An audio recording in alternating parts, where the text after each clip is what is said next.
উকিলের চেম্বারে বসে আছে আবির, তার পাশে বসে আছে তার স্ত্রী ময়না। একজন আরেকজনের দিকে মায়ের নজরে তাকিয়ে আছে।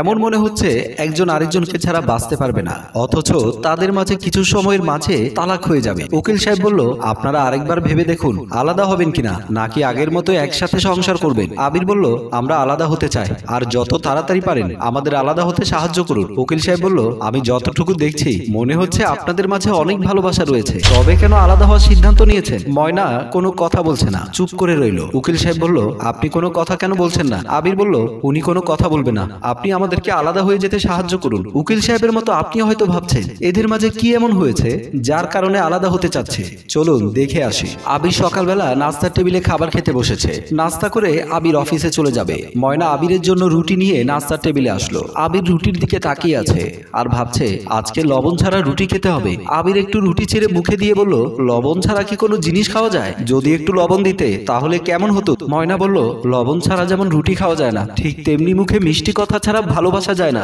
আবির বলল, তুমি ভালো করেই জানো আমার সারাদিন অফিসে অনেক কাজ করতে হয়, আমি একটু সময় পাই না তোমার সাথে কথা বলার। যদি সময় পেতাম তাহলে কি আমি তোমাকে ফোন না করে থাকি বলো? ময়না বলল, আমার ভুল হয়েছে তোমাকে বিয়ে করে এই বাড়িতে আসা।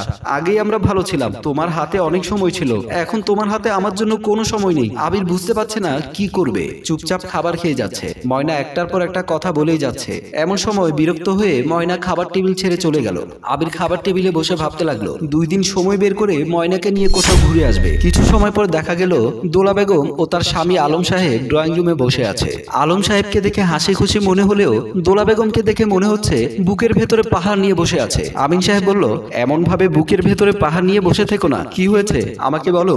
দোলা বেগম আমিন সাহেবের দিকে রেগে তাকিয়ে আছে। এমন মনে হচ্ছে আমিন সাহেবকে এখনই চিলের মতো থাবা মেরে দিয়ে আকাশে নিয়ে চলে যাবে। আমিন সাহেব বলল, আমি একটু বাজার থেকে আসি। দোলা বেগম বলল, আমার বুকের ভেতরে আগুন ধরিয়ে এখন তুমি পালিয়ে বাঁচতে চাও? আমিন সাহেব বলল, এমন করে আর অভিমান করো না, বৌমা অনেক ভালো মেয়ে। দোলা বেগম বলল, ভালো দিয়ে কি করব? কত আশা ছিল ছেলের বিয়েতে কিছু টাকা নেব, ছেলের ভবিষ্যৎ করে দেওয়ার জন্য, ঘর সাজিয়ে দেব যাতে করে আমার ছেলে সেই ঘরে থাকতে পারে। আমিন সাহেব বুঝতে পারলো এখানে বসে থাকলে মাথা খেয়ে ফেলবে দোলা বেগম, তার মতো একা একা কথা বলেই যাচ্ছে। আর আমিন সাহেব পাশ কাটিয়ে চলে গেল। দোলা বেগম বলল, আমার হাত থেকে বাঁচার জন্য পালিয়ে বাঁচা, ঠিক আছে আমিও দেখে নেব। এদিকে অফিসে বসে কাজ করছিল আবির। আজ যখন একটু সময় পেল আবির ভাবলো আমি ময়নাকে একটা ফোন দিয়ে দেখি কি করছে। তারপর মোবাইল হাতে নিয়ে ময়নার মোবাইলে ফোন করলো। ময়না তখন ঘরের ভেতরে ছিল।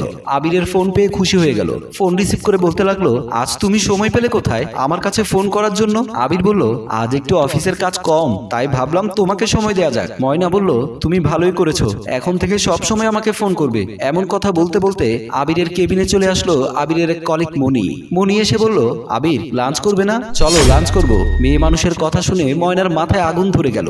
এখন বুঝতে পারছি সময় আসলো কোত্থেকে, কাজ বাদ দিয়ে মেয়ে মানুষের জন্য অপেক্ষা করা হচ্ছে, কখন আসবে তারপর একসাথে বসে খাবার খাবে। আবির এবার বিপদে পড়ে গেল, কি করবে এবার? ময়না বলল, আমি এক্ষুনি আমার বাবার বাড়ি চলে যাব। এই কথা বলে ফোন কেটে দিল। ফোন কাটার পর আবির মনির দিকে তাকাতেই মনি বলে ফেললো, সরি আমি জানতাম না। মনি বুঝতে পারলো এখানে বেশি সময় থাকলে মনির কপালে খারাপই আছে। আর একটু দেরি না করে মনি সেখান থেকে চলে আসলো।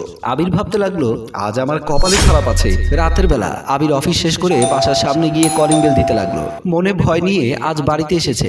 ময়না বাবার বাড়ি যাবার হুমকি দিয়েছে, যদি চলে যায় আর ফিরিয়ে আনা সম্ভব হবে না। এমন কথা ভাবতে ভাবতে ময়না দরজা খুলে দিল। ময়নাকে দেখে আবির কিছুটা শান্তি ফিরে পেল। ময়না কোনো কথা না বলে ঘরের ভেতরে চলে গেল।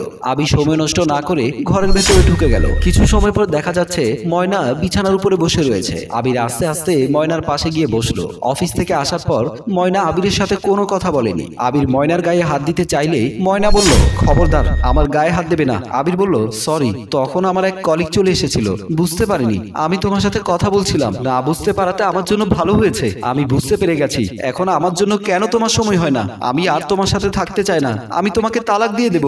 আবির বলল, কি বলছো? সামান্য একটা বিষয় নিয়ে তুমি তালাক দিতে চাচ্ছ? ময়না বলল, আমি যখন বলেছি তাহলে তোমাকে তালাক দেবই। এই কথা বলে শুয়ে পড়লো। আবির ভাবতে লাগলো মনে হয় রাগ হয়েছে বলে এমন কথা বলছে, কাল সকালে ঠিক হয়ে যাবে। ড্রয়িং রুমে বসে আছে পরিবারের সবাই, তারা বসে পারিবারিক বিষয় নিয়ে কথা বলছে। এমন সময় ময়না এসে বলল, আপনাকে বলেছিলাম আজ আমরা উকিলের কাছে যাব। উকিলের কথা শুনে সবাই অবাক হয়ে গেল। আমিন সাহেব বলল, উকিলের কাছে কেন যেতে চাও? ময়না বলল, আমি আপনার ছেলেকে তালাক দেব। সবাই মন খারাপ করলেও দোলা বেগমকে দেখা যাচ্ছে খুব খুশি মনে। আমিন সাহেব বলল, তোমার কি মাথা ঠিক আছে? তুমি তোমার স্বামীকে তালাক দিতে চাও? ময়না বলল, আমি বলে দিয়েছি আমি তালাক দেব, তবে খুব তাড়াতাড়ি হয়ে গেলে ভালো হয়। এই কথা বলে ময়না সেখান থেকে চলে গেল। দোলা বেগম ভাবতে লাগলো, মেয়েটাই বাড়ি থেকে চলে গেলে আমি একটু শান্তি পাই, আমার ছেলেকে অন্য কোথাও বিয়ে দিয়ে দেব, একটু টাকা কামাতে পারবো। আবির কোনো কথা না বলে চুপচাপ হয়ে গেল। দোলা বেগম আমিন সাহেবকে বলল, বৌমা ভালো সিদ্ধান্ত নিয়েছে তাই না? আমিন সাহেব দোলা বেগমের দিকে তাকিয়ে কোনো কথা না বলে চলে আসলো। দোলা বেগম বলল, যাই গিয়ে দেখি কি করছে বলে ড্রয়িং রুম থেকে চলে আসলো।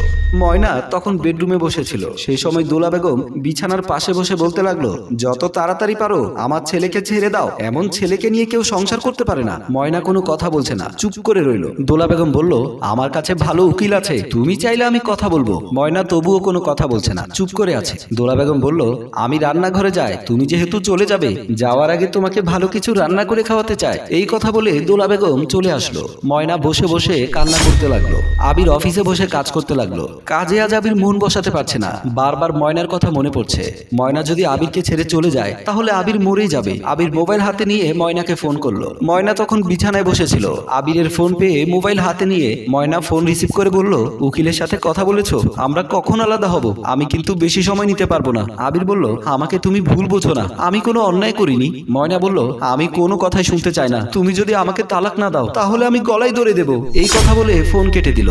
আবির বসে বসে ভাবতে লাগলো, সামান্য বিষয় নিয়ে এত বড় কাজ করতে চাচ্ছে, ঠিক আছে আমি তাই করব।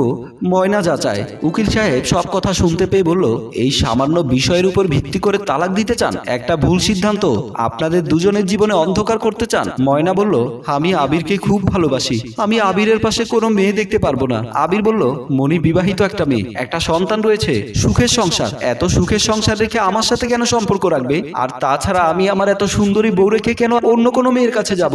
আমি তোমাকে খুব ভালোবাসি আর তোমাকেই ভালোবাসবো। ময়না বলল, সত্যি বলছো?